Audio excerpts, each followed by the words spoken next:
am Thomas the Retro Nerd, reviewing the games good or bad. Last year we took a look at the Super Mario Bros. Trilogy on the NES to commemorate the 35th anniversary. So for this video, we're going to be taking a look at another franchise that is also turning 35. That'd be The Legend of Zelda. Wait Thomas, isn't that an 80s franchise? I thought you were doing the year of the 90s. True, but since this is my show, I'm going to cheat a little. Well, if that's the case, are you thinking what I'm thinking? Now what's that?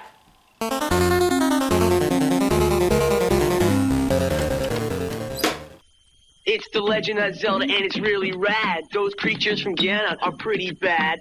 Octoroks, Hold it. I did not give you permission to start a musical number. Fine, have it your way, party pooper. Why does that sound oddly familiar? Where were we? Oh yeah, Legend of Zelda.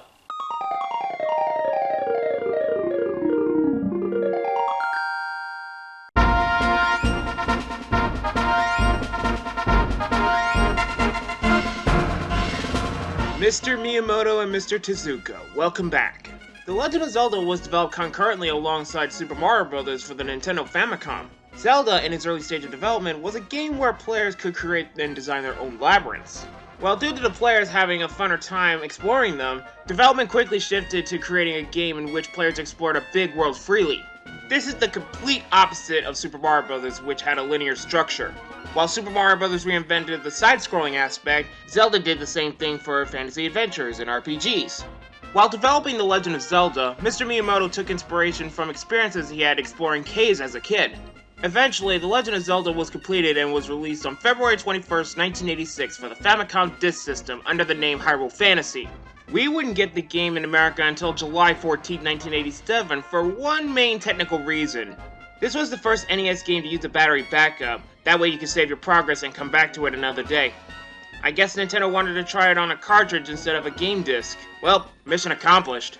The Zelda series is easily one of Nintendo's biggest series, second only to Mario.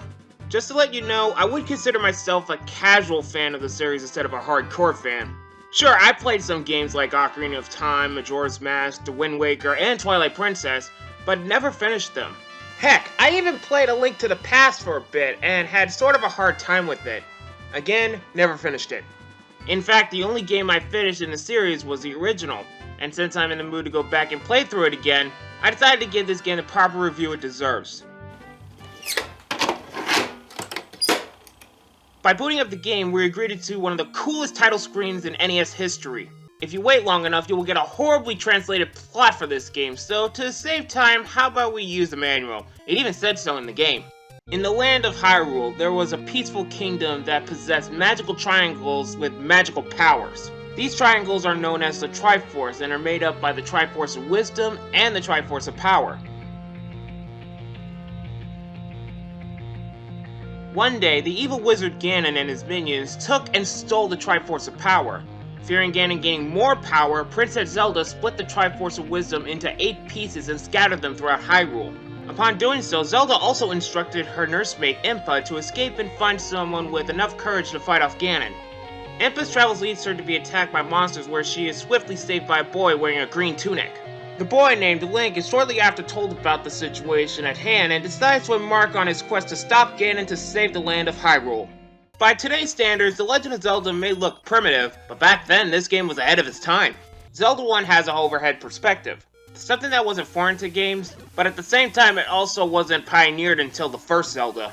The top of the screen shows Link's health, both what the A and B buttons do, and probably the worst map in video game history. Seriously? Just a gray box? Okay, you know what?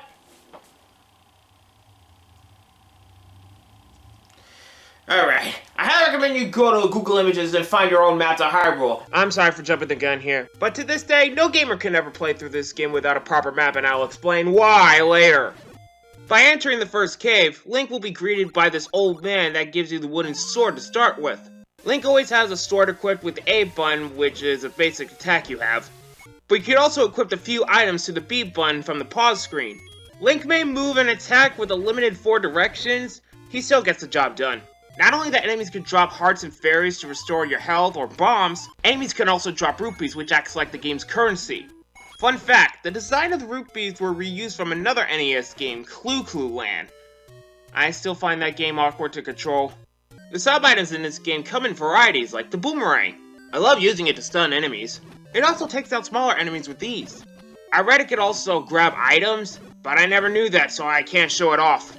The bow and arrow are pretty good, but I don't normally use them. Why? Because it drains my rupee count. Rather than the arrows having their own designated number, the amount of arrows is decided by how many rupees you have. While the arrow is useful especially against enemies like Pole's Voice, I don't want to run out of rupees, especially for buying those expensive items in secret shops. So I only use the bow and arrow when I need it. Speaking of Pole's Voice, in the manual it says that they hate loud noises. That's true since in the Famicom version, they die quickly by making a loud noise into the mic on the second controller. The bombs I mentioned earlier are super useful to finding secrets in the overworld and are also useful for a ton of enemies. Sometimes it's hard to find the right mountainside to bomb to find what you're looking for. How do I know to bomb this wall? I had a map! You start off with only 8 bombs, though in later dungeons you can upgrade to hold more bombs. It'll cost 100 rupees each. There's also the magic rod, a useful item if you're a hardcore player who can beat this game without the sword. No joke. And then there are a ton of items that are mostly situational. Let's first talk about the candle since that is the least situational. It mainly acts as a lantern lighting up dark rooms in dungeons, but it also burns down trees within the overworld.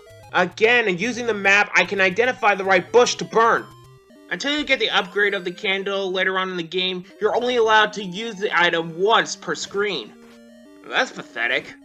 Well, if you have the map, you can find the secret bushes to burn to get more rupees, finding extra heart containers, or for some other weapons for a low price. Then there's the flute, which opens up the 7th dungeon, and can transport Link across the overworld in a tornado. The only other time the flute is useful is for a boss.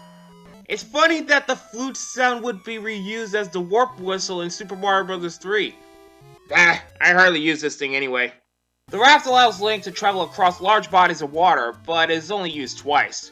Once to get to Dungeon 4, and once to get a heart container. The step ladder allows Link to travel across smaller bodies of water, and is used a lot more frequently. It's better than the raft, but it's not too much. Lastly, there is the food. You might not know why you need it. That is until you get to the ogre in Dungeon 7. Seriously, that's what he wants. You can even obtain upgrades to your sub-items and gear. There's the magic shield that of course blocks magic, and the blue ring that increases your defense.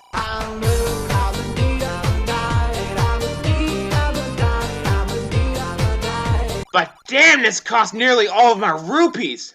You can even upgrade your sword to increase your attack stats. You need enough hearts in order to get them, mind you. Oh, and there's also the power bracelet that moves boulders to take shortcuts around Hyrule. Hardly use that either. Like I mentioned earlier, Link has to travel across Hyrule, retrieve the 8 pieces of the Triforce in order to face Ganon. Each of the pieces of the Triforce are present within 8 dungeons across Hyrule. The dungeons in this game aren't hard in terms of puzzles, but rather how some of the enemies are placed. Each dungeon follows a similar formula. You enter the dungeon exploring a bit, you start defeating enemies to pick up either keys, a map, or a compass. By the way, I love how the dungeon supports a better map than the overworld. You find a room with a block puzzle, open the stairway up, and get the item presented within each dungeon. After proceeding to where the boss is, usually indicated by the noise they make in the room nearby them, beat the boss and proceed to take both a piece of the Triforce and a heart container. For the most part, enemies in this game go down real easy, like the previously mentioned Octoroks, Tektites, Levers, Geanies that you find in the graveyard area, Moblins, Zoras, and many more. Though there are a few enemies that can be really hard to take down, especially for your first time playing. Mainly when I go through the dungeons in this game. Sophos aren't really easy to take down, these gels aren't hard either. Keys are just ordinary bat enemies, and even the Gyptos are easy. Though I hate wall masters. If they grab you, they send you all the way back to the beginning of the dungeon. Damn, that's annoying. But at the start of Dungeon 3, you are introduced to Dark Nuts. They are tedious to defeat. Try to stun them with a boomerang. It doesn't work. The only way to hit them is either on the side or the back. Hope you have fast fingers because they can't stop moving! Dark Nuts can really be a problem when you have a whole room filled with them. And don't even get me started about the blue variety, which takes longer to defeat. And then we have these flaming skulls floating around called bubbles. By touching them, Link gets stunned for a few seconds, making it impossible to use his sword. In Dungeon 6, if you get stung by a bubble and get sucked in by a like, say goodbye to your magic shield. Then there are Wiz Robes. The regular variant isn't very hard to defeat, but blue Wiz Robes are super annoying to defeat. They can teleport across the room, take multiple hits to defeat, and shoot magic at Link non-stop! As stated earlier, each dungeon contains a boss, which are all usually easily to defeat. Hell, some of them can even die in just one hit, like Goma over here. Talk about pathetic. It's funny enough that the shape of each dungeon aren't just random, they even correlate to what they are named after.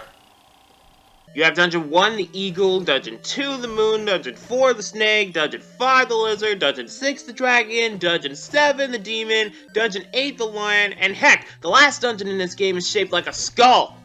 Thomas, aren't you forgetting Dungeon 3? No, I don't know what you're talking about. Oh, just give me the freaking controller! Hey! Idiot. Forget over it! Okay, aside from the fact that most people interpret this dungeon as a certain symbol, which I'm not gonna mention, actually it was supposed to be the Japanese manji symbol. Either way, let's move on. Death Mountain is the final level of the game, and let's just say that the name fits this dungeon very well.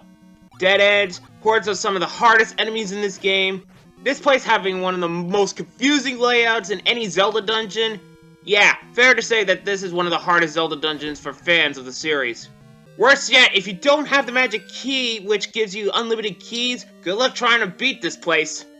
If you find a map on either GameFAQs or any other sites, use it! Also, be sure to find the red ring, which is the final upgrade to your defense. Eventually, you will make it through the dungeon and you'll come across this last room to fight Ganon. When you first enter the room, it'll be pitch black until Link pulls out the Triforce to reveal Ganon hidden within the room. The battle itself isn't too hard. Just attack near when you see magic attacks blasted towards you. You'll eventually hit Ganon enough times to stun him temporarily. But if you don't have the silver arrows, which is in this dungeon by the way, you can't beat Ganon! You might as well reset if this happens. You know, after years of practice, I managed to memorize where I have to go and how to find the locations and secrets. I remember having a hard time in my first playthrough, but I never had any of those thrown controller moments like most gamers. Anyway, after giving Ganon some silver arrow, he explodes into ash, Link saves Zelda, and congratulations, you just beaten the game. Much like Super Mario Bros., a second quest is unlocked, which is basically just a hard mode of the game with the worlds and dungeons rearranged. You could also unlock it if you enter your name as Zelda for the player. But I didn't really feel like playing through the second quest, but you never know. Maybe someday. Holy shit, I only died twice while recording? Maybe I did get better with age. So that was the first Legend of Zelda on NES. Does the game still hold up to this day? No. But it isn't really fair because of when the game came out. The music is great and it always fits the area you're in. And while the graphics are early NES graphics, they still look timeless now. Think about it. When the video game industry was recovering from the video game crash in 1983, the value presents within games are very different. Most games have one objective and were usually arcade-style games where the goal of the game is to receive the highest score possible. Then came along Nintendo, a company not only that saved the video game industry with their home console, the Famicom, but also pioneered the whole industry with two of the most revolutionary games, Super Mario Bros. And Legend of Zelda. Did I have to use a guide because the other Zelda games are much less archaic in terms of design? Yes. But did I have fun though? Yes! Just because many games have come after the first game in the series that improve upon its presence within the first game, does it really mean the first game is bad? Of course not! I had a lot of fun with this game the second time around, and I recommend Zelda fans to play this one to really appreciate what the franchise got its start. Well, that about wraps up for this review. I'm Thomas the Retro Nerd, thank you all for watching. See you in the next review.